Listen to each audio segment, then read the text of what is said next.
Hey Libra, welcome in to Great Awakener Ether Realm. My name is Kimberly, and I am going to do an astrological report for the week of Monday, January 27th to February 2nd. All right, so we are going to start off with the moon in Capricorn, which is your home and family sector. So at the end of the weekend, going into Monday, you might want to, be focusing on home, family. It also represents the mother, okay, which the ruler of the moon rules Cancer, which is the natural fourth house, the natural ruler of the fourth house. Okay, so even more so in this aspect. All right. It's going to make a sextile to Saturn over here. Saturn is the natural ruler of Capricorn, so you kind of have a bit of a mutual exchange going on there, okay? Pisces is the sixth house of daily habits, health, if you have pets, has to do with your pets as well, work, of course. Anything that you do on a daily basis is what your sixth house rules, okay? It also rules like competition, like with sports and everything, just to throw that out there, okay? So the moon then comes in to make an opposition to Mars in Cancer. Cancer is your career zone. A lot of Libras actually work from home because everything's kind of flip-flopped when it comes to Libra. So your career and reputation center is actually the traditional fourth house of home and family. So I'm just gonna and the mother. I'm just gonna put that out there. All right. So Mars is in retrograde at the moment, which we spoke about in the last videos. It's going to go forward February 23rd, and Mars can't do its best work. It's in fall when it's in Cancer, meaning it just can't do its best work. It kind of struggles, okay? It's kind of like throwing a wet blanket over Mars. Mars is very intense and outwardly planet, as to where Cancer is very inwardly, mother, the home, nurturing, kind of private, okay? So you may be having a struggle going on between your career and your home axis here, okay? Maybe you are working from home and your company now wants you to come into work, right? So, something to that effect can be going on there, okay? It also, of course, has to do with your family, your reputation. Something like along those lines might be happening here. Now, I spoke a couple weeks ago. We did have the full moon in Cancer at 23 degrees. Mars has moved to 22 degrees by now. But the moon is going to come in and hit that axis again. Okay, so whatever was illuminated to you 2 weeks ago with that full moon is now, it's time to take action. Make a decision about what you're going to do about it. Okay. We also have the moon coming in to square Chiron here in Aries, your partnership sector. Again, we did go over this before, but Chiron has been in Aries since 2018. It really doesn't activate until it gets hit by another planet, such as the moon. So you have a struggle going on here between your home sector, your career sector, and your partnership sector. Aries is your seventh house of partnerships, whether business or romantic, okay? And also open enemies, all right? But after those aspects, you have that sextile to Saturn, and then the moon comes in to trine Uranus here in Taurus. Taurus is your eighth house of other people's money, taxes and debts, but it's also sex, death, intimacy, transformation, okay? So even though you have these oppositions here, you have this trine going on here, okay? Something could be going on with, you know, family and money. You know, you might be having a struggle with that. Partnerships and money. Okay. So, or maybe, you know, it could be simply that you're wanting to fix up your home, right? You want to take out a loan to fix up your home. It could also be something as simple as that. It doesn't always have to be struggle, right? But maybe you're focusing on your career at the moment to come up with to take out a loan to fix up your house. Okay, so there could be there's so many different things that could be going on with this. It depends on everybody is different. It resonates differently with everyone. Okay. The moon then comes in to make sextiles with Venus and Neptune in Pisces, which again is your daily habit sector. Okay, so you might be thinking about changing up your daily habits in your home, something like that, you know. But sextiles are very nice aspects, so very soft. Okay. Tuesday, Monday, Mercury goes into Aquarius. Aquarius is your fifth house of children, romance, creativity. You have a whole lot of emphasis on your fifth and your sixth house at the moment. Okay. Tuesday, the moon enters Aquarius, where it makes a conjunction with Mercury and Pluto. So Mercury rules commerce, short distance travel, community, communications. Okay, anything that's within your community, neighbors. Okay, siblings as well. Pluto, I discussed in other videos. Pluto entered Aquarius permanently for the next 19 years. Pluto is the ruler of Scorpio, which is your second house of values. So it's also the ruler of transformation. There's going to be a lot of transformation in your fifth house. Again, children, romance, creativity. Okay? And Mercury is coming in, just like the sun did last week. Mercury is coming in to highlight Pluto again, okay, with the moon at the same exact time. So, you know, having planets conjunct each other or any aspects with each other is a big thing, but having the moon come in to do that as well, and having a stellium, you know, those are rare occasions, having these huge stelliums in one house. Okay, so a lot of focus on your fifth house. The moon then, we then have a new moon in Aquarius at 9 degrees. Now, Mercury and Pluto are at 1 degree, the new moon is at 9 degrees, but it's still, you know, it's a far conjunction, but the moon kind of comes in to kind of conjoin them. So, again, you have new things starting in your fifth house, is the best way that I can put it. Now, the sun rules Leo, okay, which is your friendship sector, but the sun is in detriment in Aquarius. It cannot do its best work. The sun is all about the ego, as to where Aquarius is all about community. Now, it is about individualism, but within the community. Like, what can I do to help the community, right? What are the things that you can add to better the community, right?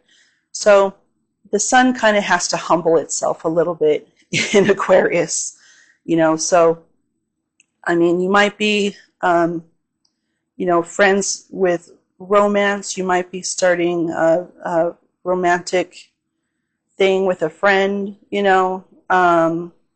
You might be starting a creative project with a friend, okay?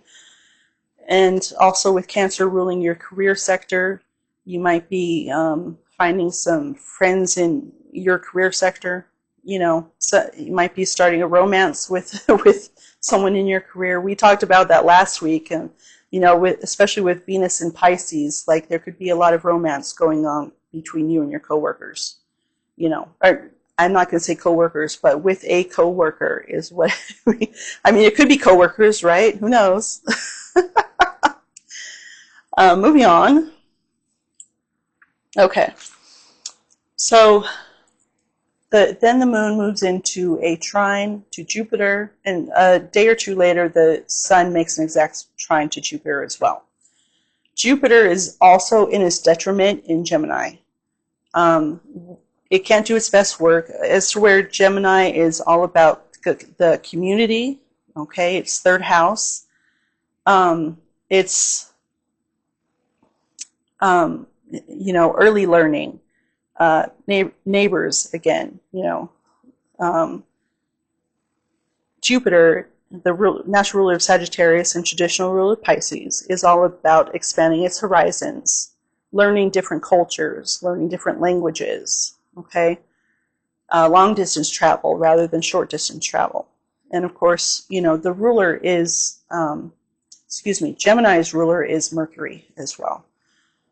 So you have the two biggest heavy-hitting planets in astrology, the Sun and Jupiter, both in their detriment placements at the moment. So they're not doing their best work. But then the Sun comes in and makes an exact trine to Jupiter, and they're the most friendly aspect that you can get in astrology, and it's kind of like, I got you, buddy. I'm going to give you a little more energy trying to put these together. Now, both of Aquarius and Gemini are trine to you, and it's very, ninth house, even though Gemini represents the third house, this is your ninth house for Libra. Okay, so it's all about expansion.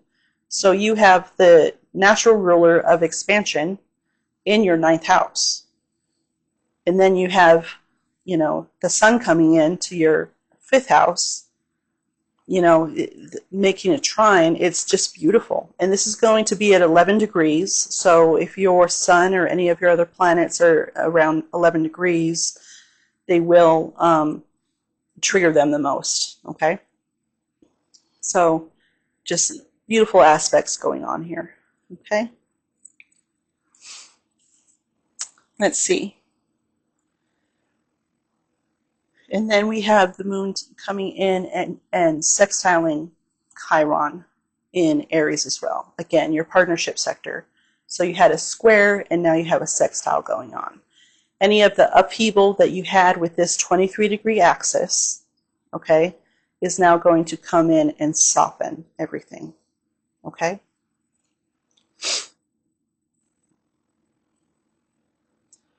Let's see, and that is Wednesday. Thursday. Going into Thursday, we have Uranus turning direct. Uranus is the natural ruler of Aquarius, your fifth house. Again, so much emphasis on your fifth house. Okay? So when Uranus is in retrograde, it's all about ideas, epiphanies, awakenings, right? But it's internal. So you keep it to yourself, basically. And then when it turns direct, it's time to let it out, right? So you may be having some epiphanies about, Taurus is your eighth house. So you may be having epiphanies about other people's taking out loans, okay? His sex, death, intimacy, transformation.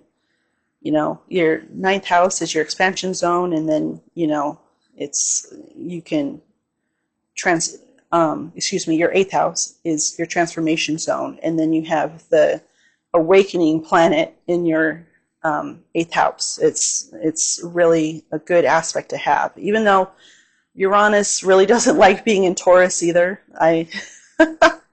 All these planets are just like, I don't like being here.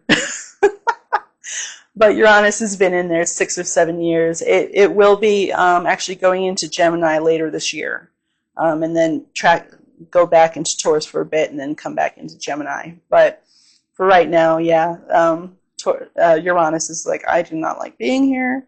I have all these planets, like that just kind of makes me laugh a little bit. Poor planets. So the moon then comes in as soon as Uranus turns direct. It makes a square to Uranus, just waking me up even more. It's kind of like, come on, time to wake up, making this, a little bit more annoying than it already is, right? But squares are, they're an annoying aspect, but they're annoying for a reason. It's just like upheaval and chaos are there for a reason, So you may be having some discussions with maybe a romantic partner about money, or maybe discussions with children about money. You may be transforming a romantic partnership. Okay, many different things could be going on for many different people. All right. So then, that's when the sun actually comes in and makes a trine to Jupiter as well. Exactly. Okay. Now, this all depends on where you are in the world. Okay, it could be, a few hour difference there, 12-hour difference. Okay, then the moon moves into Pisces. Okay, again, your sixth house. And there's a little bit of a reprieve here. Like after it makes this square to Uranus, it's not going to make any more aspects to any other planets until it hits that 16-degree mark with Saturn. Okay, so when the moon is void of course, it can do its best work because it's not highlighting any other planets. So the moon is all about emotions. It also, again, represents your 10th house of career and reputation. Okay, so everybody kind of gets a little reprieve when, probably about, let's say 12 hours in there that, nothing's being highlighted. Okay, 7 to 24, yeah, about 12 hours. Okay, so then the moon comes in to conjunct Saturn here. It first makes a square to Jupiter.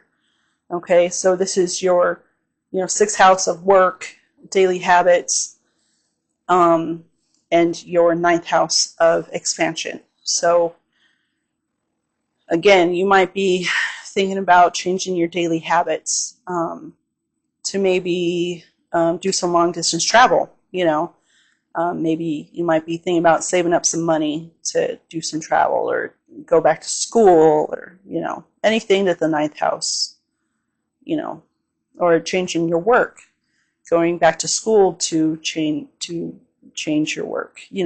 So many things could be happening with that, but it is fleeting. Okay. Then you have the moon come in to conjunct Saturn. Saturn is the natural ruler of Capricorn, but it's also the traditional ruler of Aquarius. So another focus on fifth house again as well, home and fifth house. Okay.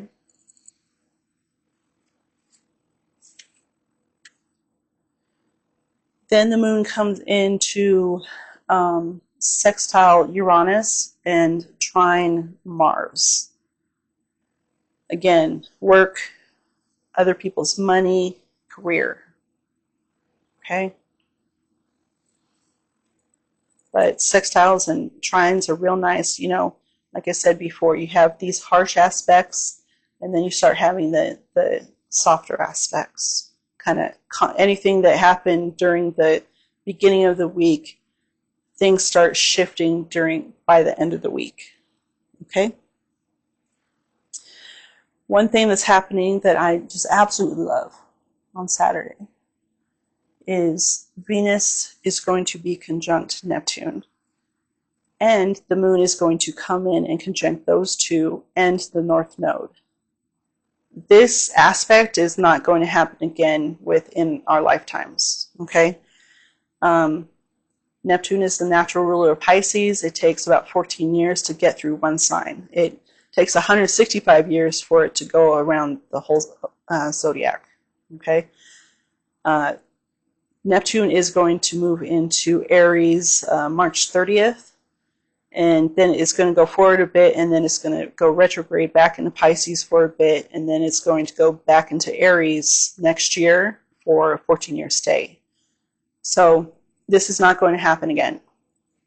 Venus is is exalted in Pisces. It can do its best work in Pisces. And then Neptune is the higher octave of Venus, as to where Venus, which is your ruling planet, by the way, okay? Venus is all about relationships, values, the way that you earn your money, the way that you spend your money, okay?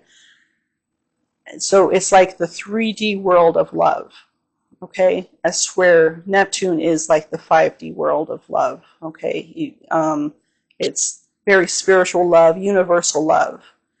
And then you have the moon coming in, which is all about emotions, you know, conjuncting the North Node, which is all about the future, destiny, you know, what we're looking at, like, you know, at this very moment, what our focus is going to be on. Like I said last week, that's where eclipses take place, okay? Yeah, you know, again, seeing one conjunction between planets is one thing, but then you have these conjunctions that happen here with the moon, and then these conjunctions that happen here with the moon, and just in 1 week, you know, so much emphasis on your 5th and your 6th house, okay? This happens at 27, 28 degrees here. So this happens on Saturday. And again, Venus is your ruling planet, so it involves you. And you're going to have a nice weekend, okay? You're going to have a nice weekend.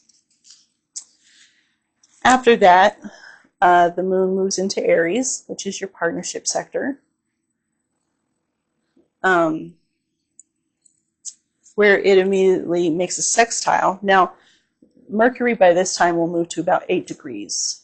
It'll be right between, the moon will make a sextile to Pluto, Mercury, and then the sun. Okay? Your partnerships and your romance.